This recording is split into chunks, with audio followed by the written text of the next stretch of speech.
Salam alaikum, Zulfillaoun, bonsoir. 10 ans. Cela fait 10 ans que la loi portant charte nationale pour la paix et la réconciliation nationale a été mise en œuvre. La paix et la réconciliation nationale. De bien grands mots pour des motifs pas très avouables. En fait, pour faire court, ce dispositif avait été proposé par Abdelaziz Bouteflika aux décideurs militaires, ceux-là même qui avaient été à l'origine de l'immense tragédie qui allait s'abattre sur le pays, ceux-là même qu'il avait lui-même fait élire à la tête du pays, ceux-là même qui avaient décidé qu'il ne referait pas de deuxième mandat, et dont certains lui avaient préféré un certain Benflis. Oui, certains généraux avaient déjà décidé que Bouteflika ne serait pas réélu à un deuxième mandat, pendant que d'autres étaient encore hésitants et attendaient de voir venir. Alors, Bouteflika, redoutable manœuvrier s'il en est, excellent dribbleur, pour reprendre les propres termes de Tawfiq, le patron du DRS, l'ex-patron du DRS, sut comment emporter leur adhésion générale. Il savait que les principaux généraux, ceux qui avaient été aux commandes du terrorisme pédagogique et qui étaient les principaux responsables de crimes contre l'humanité, de crimes de guerre, d'assassinats ciblés, de tortures instituant en règles systématiques d'interrogatoire, de déplacements massifs de population, de création et d'instrumentalisation de groupes terroristes et de pillage de l'économie nationale, dans le même temps qu'ils faisaient perpétrer des carnages, ils commençaient sérieusement à s'inquiéter d'éventuelles poursuites pénales internationales, parce que c'était dans l'air du temps. Et l'impunité promise par leurs protecteurs occidentaux semblait sérieusement compromise. Alors, Bouteflika leur fit dire qu'il avait la panacée, la solution miracle, qui allait les absoudre de leurs crimes, les mettre à l'abri de toute poursuite, voire même de toute investigation et de toute recherche, serait-elle universitaire. Il allait leur pondre une loi sur mesure et mettre en place une dynamique qui amènerait le peuple lui-même à leur pardonner, voire même à les remercier pour ce qu'ils lui avaient fait subir et presque leur demander pardon. Ce fut la fameuse charte pour la paix et la réconciliation nationale. Le peuple, pour ce qui le concernait, n'avait plus le choix contre deux solutions. Continuer à se faire massacrer ou tout pardonner sans poser la moindre question. Une réconciliation sans reconnaissance par les criminels de leurs crimes, sans repentance de leur part et même sans qu'ils aient à demander pardon à leurs victimes. Les généraux, bien entendu, acceptèrent le deal et du coup acceptèrent que Bouteflika soit réélu à un deuxième mandat. Un bon marché pour l'un et pour les autres. Emballer, c'est peser. Le fameux dispositif allait donc être imposé aux Algériens de gré ou de force. Tous les coups seront permis et tous les nervis embrigadés pour faire comme si. Ce dispositif est unique dans son genre. Il ne fait pas de doute qu'il fera date, voire même qu'il entrera dans l'histoire des lois les plus scélérates. Je vais vous en lire quelques articles pour vous donner une idée. Article 44. Les citoyens qui ont, par leur engagement et détermination, contribué à sauver l'Algérie et à préserver les acquis de la nation, ont fait acte de patriotisme. Article 45. Aucune poursuite ne peut être engagée à titre individuel ou collectif à l'encontre des éléments des forces de défense et de sécurité de la République, toutes composantes confondues, pour des actions menées en vue de la protection des personnes et des biens, de la sauvegarde de la nation et de la préservation des institutions de la République algérienne démocratique et populaire. Toute dénonciation ou plainte doit être déclarée irrecevable par l'autorité judiciaire compétente. Article 46. Est puni d'un emprisonnement de 3 ans à 5 ans et d'une amende de 250 000 dinars à 500 000 dinars quiconque qui, par ses déclarations, écrits ou tout acte ou tout autre acte, utilise ou instrumentalise les blessures de la tragédie nationale pour porter atteinte aux institutions de la République algérienne démocratique et populaire. Fragiliser l'État, nuire à l'honorabilité de ses agents qui l'ont dignement servi ou ternir l'image de l'Algérie sur le plan international, les poursuites pénales sont engagées d'office par le ministère public en cas de récidive. La peine prévue au présent article est portée au double. Fin de citation. Et ce ne sont là que quelques dispositions d'un arsenal juridique scélérat de bout en bout. Une pseudo-loi destinée à faire la paix entre un régime et des groupes armés qu'il avait lui-même créés de façon directe et délibérée ou indirecte. Un régime composé de soudards qui tuaient d'une main pendant qu'ils pillaient le pays de l'autre, de généraux qui avaient violé la volonté populaire puis provoqué la violence délibérément avant de la structurer et de la manipuler, et de l'autre côté, des groupes armés qui étaient soit à sa dévotion, à la dévotion de ce régime, ou sous ses ordres, soit qui étaient dans sa logique meurtrière alors qu'il croyait et disait défendre le choix du peuple et la parole de Dieu lui-même. Cette amnistie, qui n'a pas osé dire son nom, ne concerne pas le peuple, mais ses bourreaux, de l'un et de l'autre camp. Des bourreaux qui ont fini par se réconcilier, par prospérer ensemble, puisque aujourd'hui, ils fraient dans le même marigot des aubaines frauduleuses, puisqu'aujourd'hui, ils se font des bécots et se frottent leurs grosses bedaines les unes contre les autres. Et puisqu'aujourd'hui, ils vont au Hajj dans les mêmes délégations.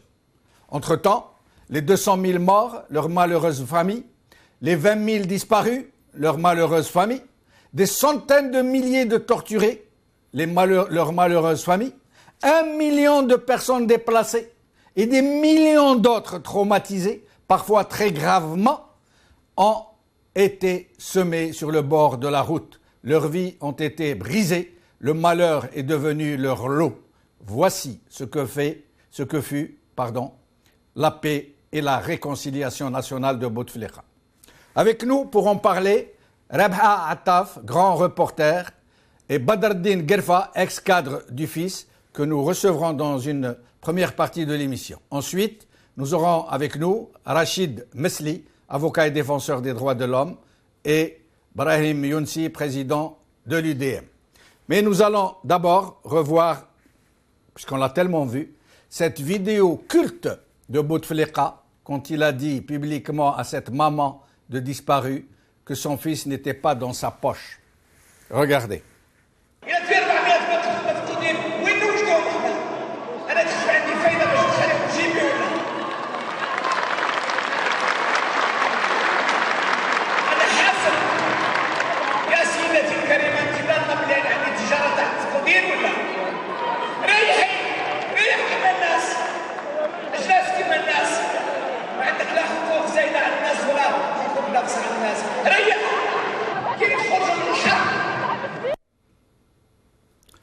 Rabha Attaf, merci d'être avec nous. Eid Moubarak.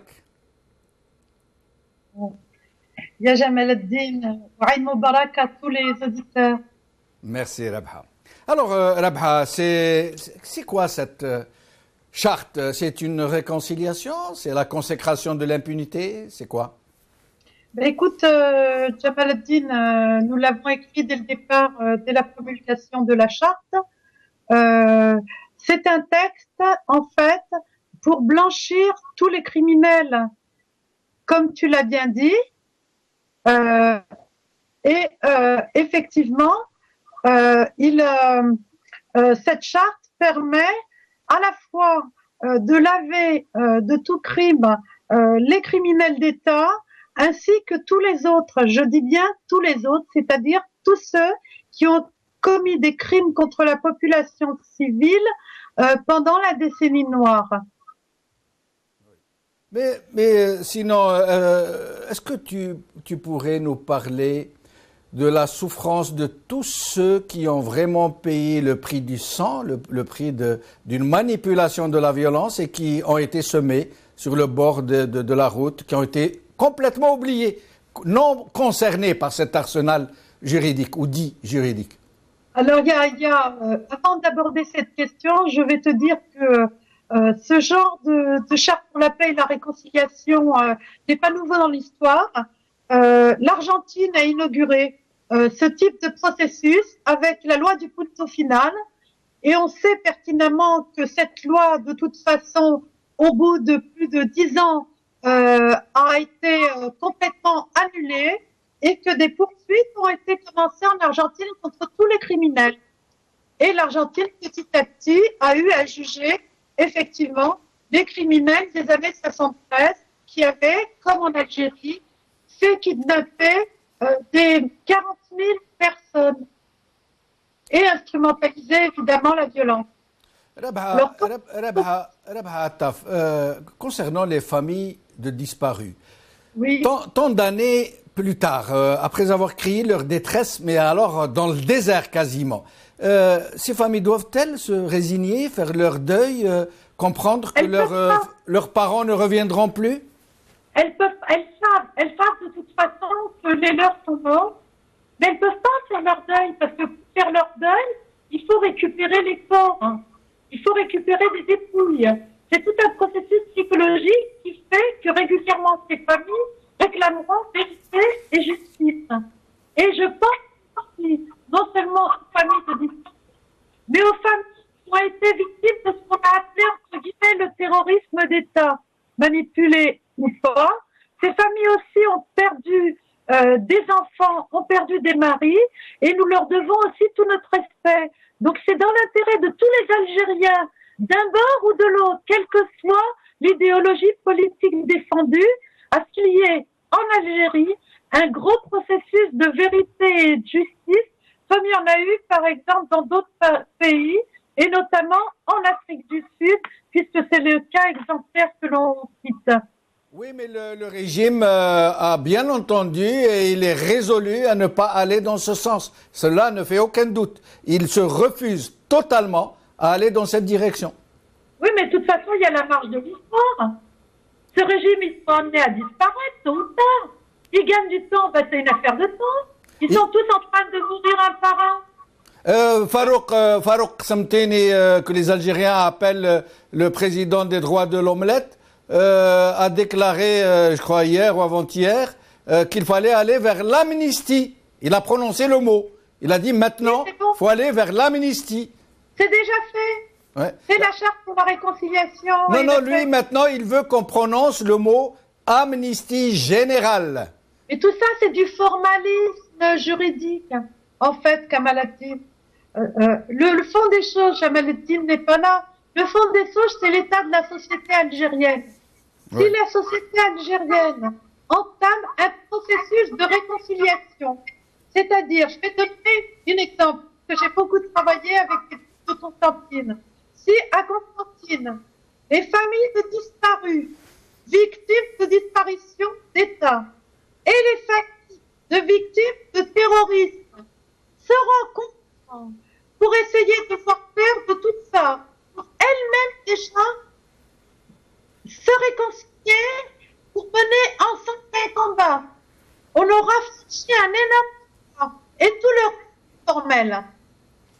Rabha Attaf, merci infiniment. Je suis désolé de ne vous garder que ce court instant.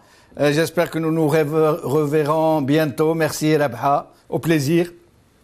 J'accueille à présent Badreddine Guerfa, ex-cadre du FIS. Badreddine Guerfa, marhaba bik, merci, Eid Mabrouk. Merci à vous, Jamal, Eid Mabrouk pour tous les musulmans. Merci beaucoup. Badreddine Guerfa, essayez de nous parler un peu de la souffrance des gens dont personne ne parle aujourd'hui, ou alors à la limite, souffrance de gens qui ne sont pas considérés comme des victimes, mais quasiment, c'est-à-dire on les fait souffrir, on leur fait subir l'enfer, et puis on les accuse d'être eux-mêmes des bourreaux d'être eux-mêmes à l'origine de la tragédie. Avant ça, Jamal, permettez-moi de dire certaines choses. D'abord, je salue votre invité, Rabha, que je respecte beaucoup, mais qu'elle me permette de dire certaines choses. Je ne suis pas tout à fait d'accord avec ce qu'elle dit. Bon, nous parlons d'une réconciliation qui n'existe même pas. La réconciliation dans tous les pays du monde où il y a un conflit, c'est la fin d'un processus, c'est pas le début d'un processus. Ce qui s'est passé par exemple en Afrique du Sud, ça, tant qu'il n'y a pas une commission de vérité, de justice, de mémoire, il n'y a pas de réconciliation. Et la réconciliation n'est pas un but.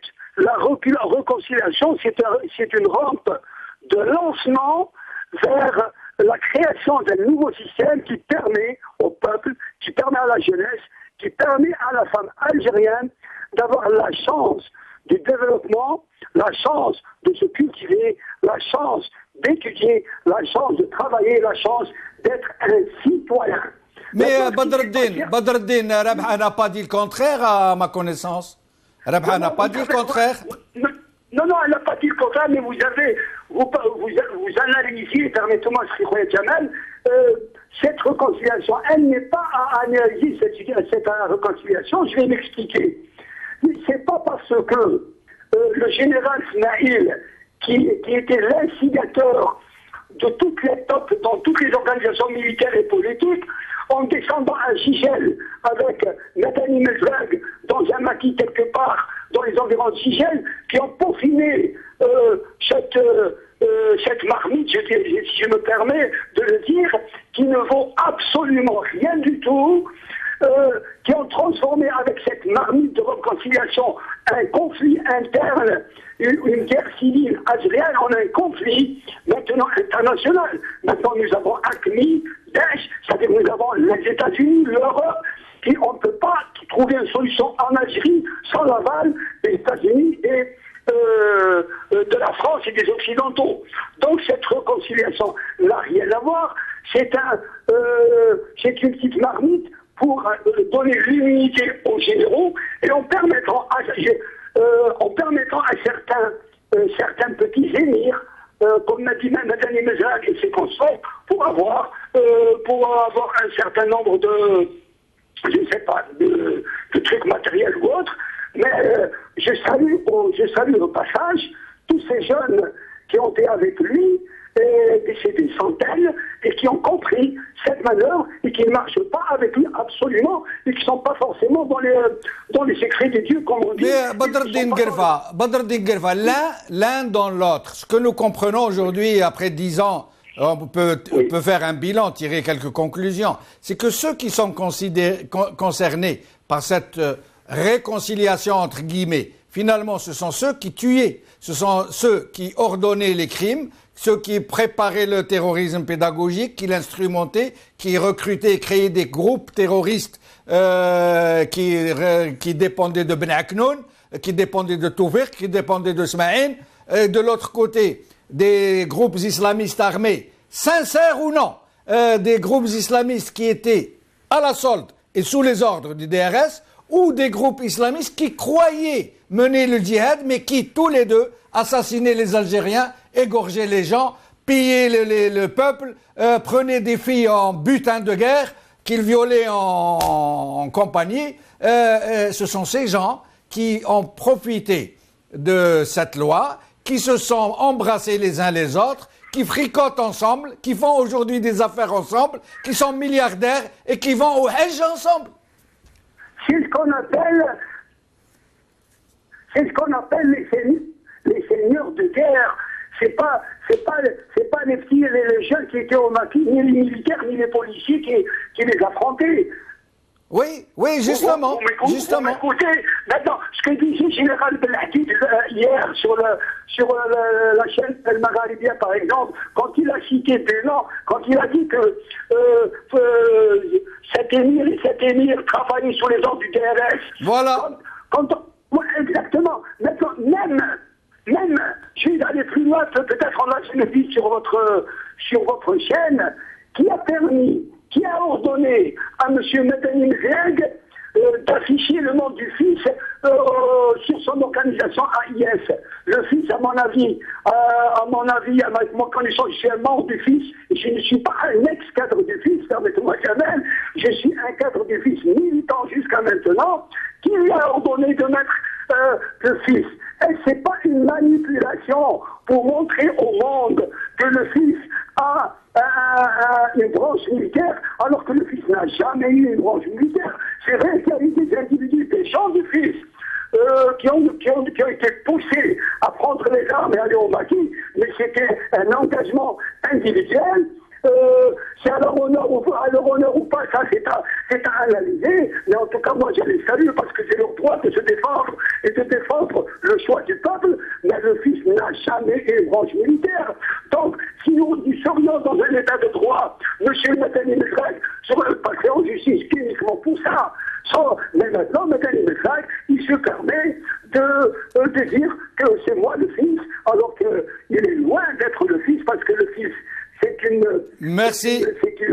C'est un programme. Permettez-moi une minute.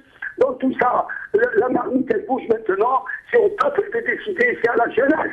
C'est à la jeunesse de comprendre que le pays va à la ruine. C'est aux universitaires et aux hommes de culture de prendre le relais pour sauver ce pays, pour donner la chance à la jeunesse algérienne de trouver sa voie pour l'émancipation, la culture et aller plus loin avec une Algérie qui est sur le bord de la Méditerranée, en face de l'Europe, et toute l'Afrique est là, qui nous attend pour être le marché algérien, marché économique, Inch'Allah. Merci Badreddine Guelfa, je suis désolé de ne pouvoir vous garder que très peu. J'espère vous revoir bientôt, comme d'habitude. C'est Badreddine, vous serez toujours le bienvenu. Je reçois à présent Brahim Younsi, président de l'UDM. C'est Brahim, Eid Mabrouk, merci d'être avec nous. Je salue vos téléspectateurs. Merci et vos invités, et particulièrement Rachid Mesli qui est avec nous. Je suis heureux de voir et d'entendre, de le voir libre. Oui, nous sommes tous heureux de le voir libre, ce grand combattant des droits de l'homme. Brahim Younsi, si vous nous parliez un peu des amnisties dans l'histoire et dans les autres pays, des formes d'amnistie qui ont eu lieu ici et là, et comment elles se sont déroulées, et si elles ont réussi, et si elles ont vraiment suscité l'adhésion des peuples qu'elles concernaient. Oui, globalement, Rabah Attaf tout à l'heure a parlé de l'Argentine et de l'Afrique du Sud. Le cas de l'Afrique du Sud est singulier. Il est singulier parce qu'il s'agit purement et simplement d'une question coloniale, d'une discrimination d'une population blanche à l'égard d'une population noire et de couleur, je n'aime pas ce terme beaucoup, qui était esclavagisés. Et on sait les efforts qui ont été faits par Nelson Mandela, notamment pour aller vers un processus de vérité et de justice. Et cela, indéniablement, est en voie de réussir. Il y a une coexistence que nous pouvons constater. Et vous avez d'autres cas, du cas de... Artaf a parlé tout à l'heure du cas de l'Argentine, qui indéniablement, au début, bien entendu, les criminels, comme chez nous, se sont auto-amnistiés, c'est-à-dire les généraux, la junte militaire s'était auto-amnistiée. Finalement, la justice a fini par les rattraper. J'espère qu'elle rattrapera les nôtres. Et certains généraux, comme le chef de la junte, Videla, avait été condamné et mis en prison. C'est le cas aussi, c'était le cas du Chili, savoir que la junte militaire s'était auto-amnistiée. Vous savez parfaitement, et les téléspectateurs savent ce qui s'est passé avec Augusto Pinochet. Mais vous avez d'autres cas, notamment en Amérique latine, dont un ressemble à plusieurs égards au nôtre. En tout cas, dans le processus, dans la guerre et dans le processus. Nous avons presque les mêmes bilans de façon globale. Nous avons le même bilan de victimes et d'horreur. Je veux parler du Guatemala. Et je pense que le Guatemala a été l'exemple pris par l'Algérie pour aller vers une sortie de violence, si je puis m'exprimer ainsi. Donc le Guatemala, qui avait connu une guérilla à partir des années 60, et si vers le milieu des années 90, 96, 97, même moment que ce qui se passait en Algérie, ils avaient engagé un processus de réconciliation qui a réussi. À un moment, il a réussi. Pourquoi? Parce que des accords ont été signés entre l'Union de la Révolution nationale qui rassemblait plusieurs mouvements de guérilla qui étaient de gauche, et bien entendu, il a le pouvoir dictatorial était mal à l'époque. Et ils sont tombés d'accord sur un processus et un processus de vérité, bien sûr de justice. Et cela, c'est bien sûr, il y a eu des amnisties. Il y a eu l'amnistie générale dans un conflit politique général. On l'a vu lors de la Commune de Paris, que ça a été difficile. Bien sûr, les communards ont été exilés, poursuivis, etc. Et je me souviens d'un mot de Victor Hugo, qui était député, qui avait défendu les communards, pour dire que la solution était l'amnistie. Globalement, y compris chez nous, Libération nationale, on a terminé au tapis vert à Évian, et ça a été l'amnistie pour tout le monde, tous les crimes ont été fixés, etc. Donc ça peut se terminer quand il y a une entente politique. Et il y a un changement de système politique. Et c'est ce qui s'est passé au Guatemala, à savoir que le gouvernement et la guérilla étaient tombés d'accord pour épurer le passé et que l'Union de la Révolution nationale devienne un parti politique.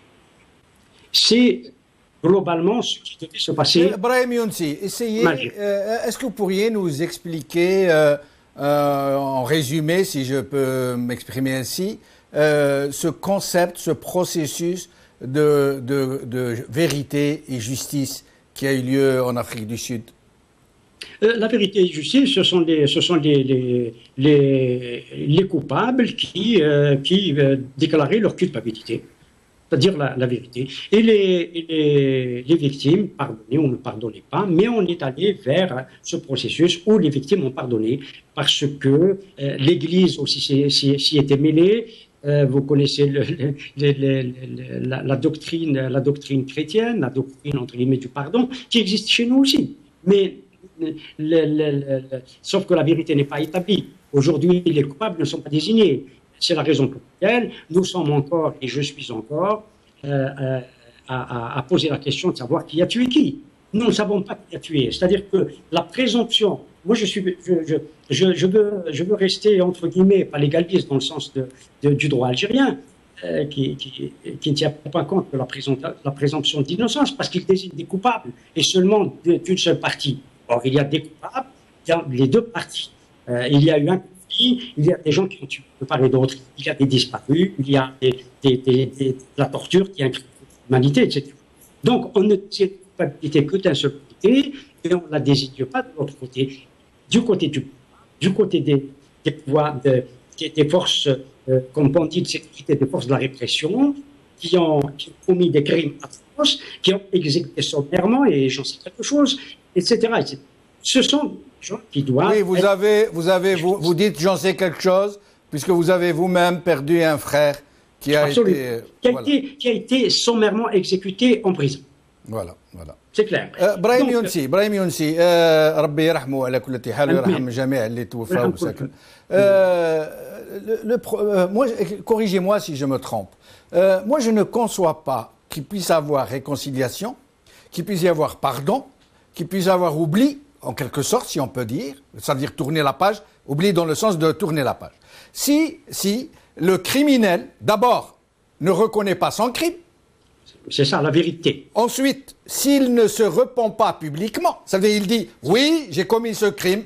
Oui, je me repens, je regrette. » Et si, troisièmement, il ne demande pas pardon pour le crime qu'il a reconnu et pour lequel il s'est repenti. Or, en l'occurrence, il n'y a aucun de ces trois critères, ni reconnaissance du crime, ni repentance affirmée, ni pardon demandé. Alors, pourquoi pardonner à quelqu'un qui n'a pas demandé pardon, qui ne reconnaît pas son crime? C'est la raison d'État qui l'a emporté. Il n'y a pas eu de commission de vérité et de justice ou de réconciliation où les victimes et les criminels et les coupables se rencontrent et se voient. Que la famille voit le coupable et entende qui reconnaît effectivement sa culpabilité. Et dans toutes les commissions vérité, justice ou vérité et réconciliation, il y a eu ces face à face. Pas dans les tribunaux, mais dans des tribunaux. Certaines, comme au Guatemala, ont été parrainées par les Nations Unies, par les instances internationales. Cela ne s'est pas passé chez nous. Il n'y a pas eu de vérité chez nous. On ne connaît pas la vérité. Restez avec nous, Brahim Younsi. C'est établi par le pouvoir. Restez avec nous, je reviens à vous dans un instant. J'accueille à présent Rachid Mesli, qu'on aurait voulu avoir en Skype, mais il semble qu'il y ait un problème. Rachid Mesli, marhaba bik, Aïd Mabrouk, merci d'être avec nous. Aïd Moubarak, Jamal, c'est moi qui vous remercie pour votre aimable invitation et je salue par cette occasion vos auditeurs. Merci. Des auditeurs qui vous ont exprimé un très grand... Des auditeurs qui vous ont exprimé une très grande sympathie quand on a fait une émission sur vous pour parler de votre incarcération en Italie. Nous avons eu d'énormes retours vous concernant. Rachid Mesli, j'aimerais que vous nous parliez de ces oubliés de la réconciliation. Enfin, quand je dis oubliés, je les mets entre guillemets, de ces gens qui croupissent en prison depuis tant et tant d'années, dont on ne sait pratiquement rien, et qu'on garde en prison, comme c'est le cas de, nous en parlions tout à l'heure, de Jamal Laskari. De Jamaldin Laskari, oui. Jamaldin Laskari. J'aimerais que vous nous en parliez, que vous nous expliquiez un peu, que les Algériens sachent de quoi il ressort au juste. Oui, bien sûr. Écoutez, ce qui est paradoxal dans cette fausse réconciliation qui a été initiée par le régime algérien, c'est d'abord qu'on n'a pas très bien compris les règles et les critères qu'il a mis en place et qu'il a utilisés pour amnistier.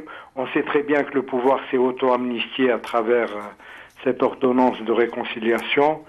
Mais on sait également que de nombreuses personnes qui n'auraient pas dû être concernées par ce texte de loi controversé ont effectivement dans la réalité été amnistiées de leurs crimes.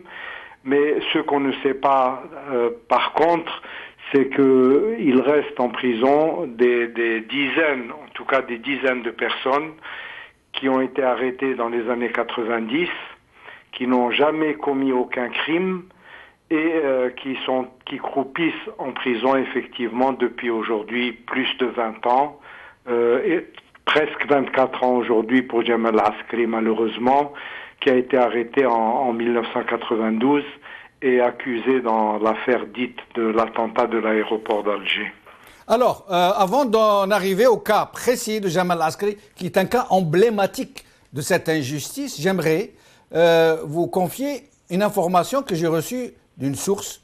Alors, quelqu'un m'avait raconté que, d'abord, les gens qui avaient préparé cet attentat à la bombe à l'aéroport avaient été aidés, sans qu'ils le sachent, par les services de sécurité. Qui sont arrivés même à leur fournir des explosifs, de l'argent, de l'aide. Ils les ont aidés à faire cet attentat parce qu'ils avaient besoin que cet attentat soit commis. Ensuite, le jour de l'attentat, et il paraît que les écoutes existent à ce jour, les gens qui ont mis la bombe ont appelé la police de l'aéroport pour lui dire « Attention, il y a une bombe, évacuez les gens ». Ils voulaient faire exploser cette bombe sans qu'il y ait de victimes pour l'effet médiatique.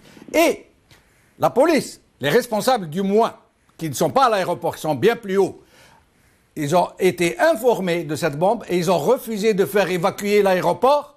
Ils ont voulu qu'il y ait des morts et des blessés à montrer au journal de 20 heures, sauf qu'ils ont évacué leurs copains et leurs proches. Et c'est une source très très sûr qui m'a confié cette information. Je vous laisse poursuivre, Rachid Mesli. Écoutez, Jamal, j'étais avocat dans cette affaire que je connais bien, donc j'ai lu le dossier pénal à l'époque. J'étais d'ailleurs l'avocat de plusieurs des condamnés, des personnes qui ont ensuite été condamnées à mort et exécutées malheureusement pour certaines d'elles. Ce que je peux vous dire en tout cas de ce dossier, c'est que effectivement il y a de très grandes contradictions dans ce dossier. Et ce que je peux par contre vous confirmer avec certitude, parce que ça figure dans le dossier, ça figure même dans les procès-verbaux de police qui avaient été établis, effectivement la police dit dans les procès-verbaux qu'ils ont reçu un appel téléphonique plusieurs dizaines de minutes avant que la bombe n'explose, et on s'est toujours interrogé sur le fait que la police, sachant qu'un attentat allait être commis, avait refusé, la police ou les services du DRS, je ne sais pas qui contrôlait à ce moment-là l'aéroport, mais les services de sécurité n'ont pas évacué l'aéroport. Et lorsque nous, avocats, avions demandé au juge d'instruction d'instruire également cet aspect de l'affaire, le juge avait bien sûr refusé de poser la question à la police ou au service de sécurité.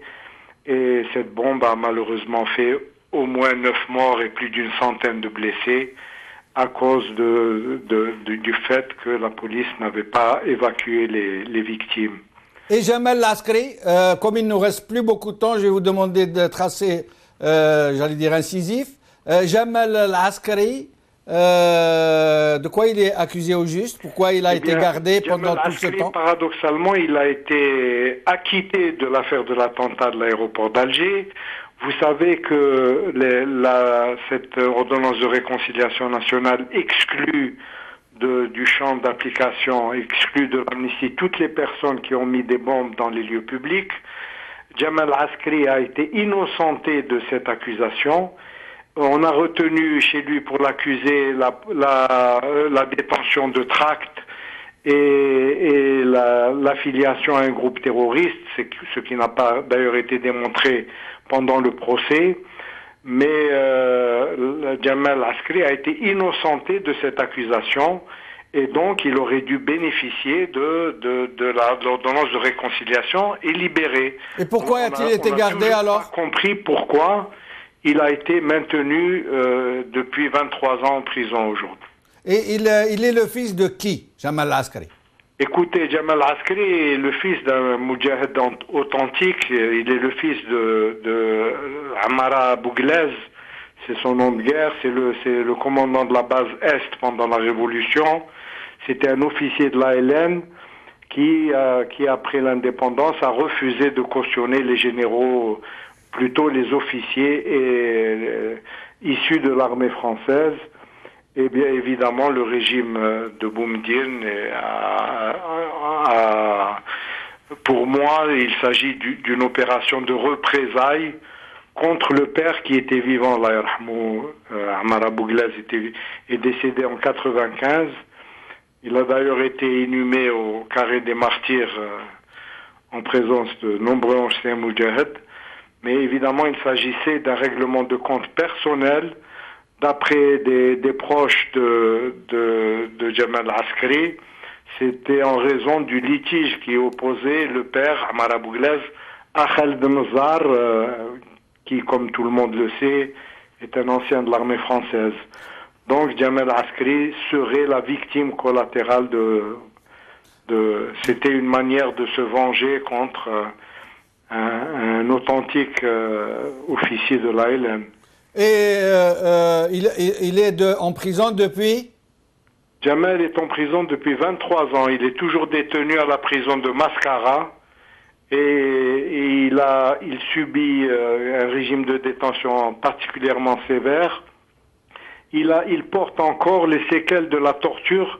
Il a été arrêté et torturé pendant 2 mois avant d'être présenté devant le procureur Sayeh, qui a bien sûr cautionné toute la procédure criminelle qui avait été initiée contre une trentaine de personnes à l'époque pour les éliminer de la scène politique, et les éliminer physiquement, je dirais même.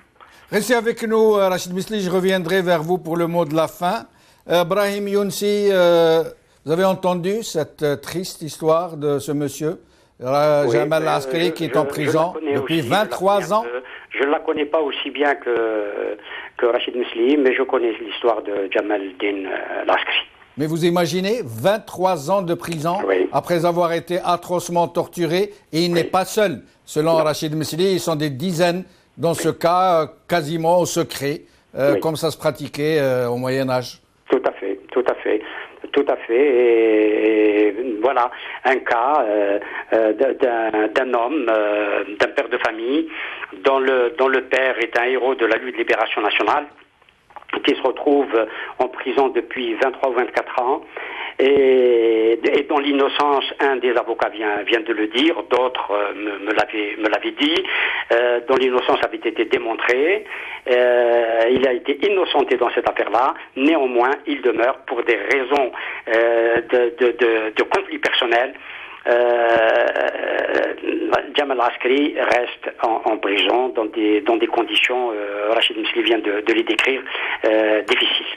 Mais Brahim Younsi, nous venons d'écouter Rachid Misli qui a confirmé l'information que j'ai donnée, à savoir que les services de sécurité ont reçu un appel pour les avertir qu'il y avait une bombe. Je confirme, j'ai reçu la même information que vous. Voilà. Et aujourd'hui, nous savons. Donc aujourd'hui, nous savons que si les services de sécurité avaient évacué l'aéroport, comme le leur avait demandé ceux qui l'avaient posé, la bombe, il n'y aurait pas eu de victimes. Or, nous savons qu'ils n'ont évacué que leurs amis, qu'ils ont laissé les gens mourir exprès pour avoir du spectacle à donner aux gens dans leur perspective de terrorisme pédagogique. Et malgré ça, sachant que cette information figure sur un PV de police, ils gardent des gens en prison, les accusant d'avoir fomenté un coup d'État à l'aéroport et d'avoir tué des gens.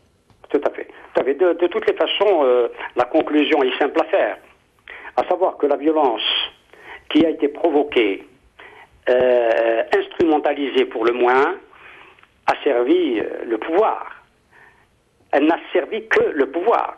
Eh oui, évidemment. Il a, comme vous le disiez tout à l'heure, il a financé, pour créer des groupes armés qui étaient à sa solde, etc., etc. Parce que la violence le servait à l'intérieur et à l'extérieur. Voilà. Et le pouvoir a vécu et vit encore sur cette décennie rouge, sur la violence qui a été instrumentée et instrumentalisée pendant les années 90. Voilà le machiavélisme, si je puis dire, de ce pouvoir qui continue à travers cette charte pour la paix et la réconciliation nationale d'instrumentaliser et il est le seul, alors qu'il condamne les Algériens qui en parlent seulement de prison ou les menaces de prison, alors que lui instrumentalise à chaque fois la tragédie nationale qu'il défend aux autres et notamment à l'opposition de dénoncer les crimes aujourd'hui de généraux d'antin et à la tête des services de renseignement et d'autres qui se permettent d'aller se blanchir à la Mecque, etc., etc. Voilà. Et les coupables, ce sont les victimes. Celles qui ont subi les prisons, celles qui ont été exécutées sommairement, celles qui ont été torturées, deviennent coupables. C'est la raison pour laquelle, nous parlions tout à l'heure de ces commissions vérité et justice. Chez nous, il n'y a eu ni la vérité que nous demandons, ni encore moins la justice. Et nous l'avons vu aujourd'hui avec les mères de disparus, qui non seulement revendiquent un droit, celui de connaître la vérité et savoir ce que leurs enfants, leurs parents sont devenus. On les matraque, on les embarque, on les réprime, etc., etc. Voilà. Brahim Younsi, moi ce qui me choque dans tout ça, ça veut dire que c'est vraiment une méprise. Quand vous entendez parler d'un cas comme Jamal Askari, qui croupit en prison depuis 23 ans, dont on a puni le père de son vivant qui est mort en sachant que son fils est en prison, alors que nous savons, par exemple, qu'il y a des émirs du JSPC, du JA, chez le DRS, qui sont dans des hôtels. Le cas de Hassan Hattab d'Abdelrazak Al-Para, ils sont dans un hôtel du DRS, au milieu d'une caserne, avec leurs familles, leurs enfants. On leur ramène des instituteurs, on leur a même récemment ramené un professeur en médecine pour soigner l'un d'eux. Ils ne manquent de rien, ils sont comme des cocons-pattes, parce qu'ils refusent de les remettre en liberté, parce qu'ils ont peur que certaines vérités ne fuitent. Ils ne peuvent plus les tuer parce que tout le monde sait qu'ils sont chez eux, alors qu'au même moment, des dizaines d'Algériens croupissent dans des geôles infâmes, dans des conditions atroces, qu'on vient de nous le dire, Rachid Mesli. Ce n'est pas révoltant, c'est une réalité. Cela démontre que le pouvoir protège ces hommes, que le pouvoir est le véritable auteur, et peut-être le seul auteur des exactions qui ont été commises par des groupes, par des jeunes qui ont fui dans les maquis et qu'il a manipulé ou qu'il a lui-même envoyé dans les maquis. Je faisais le parallèle tout à l'heure avec le cas du Guatemala. Au Guatemala, ça a été exactement le même phénomène. Le Guatemala, le pouvoir algérien a suivi le même processus, ou d'une certaine manière le même processus que celui suivi par le Guatemala au tout début. Il a créé des groupes d'autodéfense, il a créé des milices, etc. Et à l'inverse, la guérilla avait commencé par annoncer une trêve, puis un cessez-le-feu, puis des négociations sont intervenues, etc. Et puis, le bilan, je vous l'ai dit tout à l'heure, est quasiment le même. Merci. Officiellement, au Guatemala, c'est 100 000 morts. C'est des dizaines de milliers de disparus. Vous l'avez dit tout à l'heure, c'est plus d'1 million pour l'Algérie, c'est plus d'1 million de déplacés, c'est la torture, etc. Et voilà le raison. Merci. En revanche, ce qui aujourd'hui se passe au Guatemala, c'est que la vérité et la justice ont été établies. Quand je dis établies, c'est-à-dire les coupables d'un côté comme de l'autre n'ont pas été jugés. Sauf qu'on est allé vers l'amnistie générale. Merci Ibrahim Younsi. Restez avec nous jusqu'à la fin de l'émission. Rachid Mesli, il nous reste environ 6 minutes. J'aimerais vous entendre nous parler de ces autres victimes qui croupissent dans les prisons, dans les geôles du régime, dont on ne sait rien, dont les Algériens ne savent rien, dont la presse ne dit rien.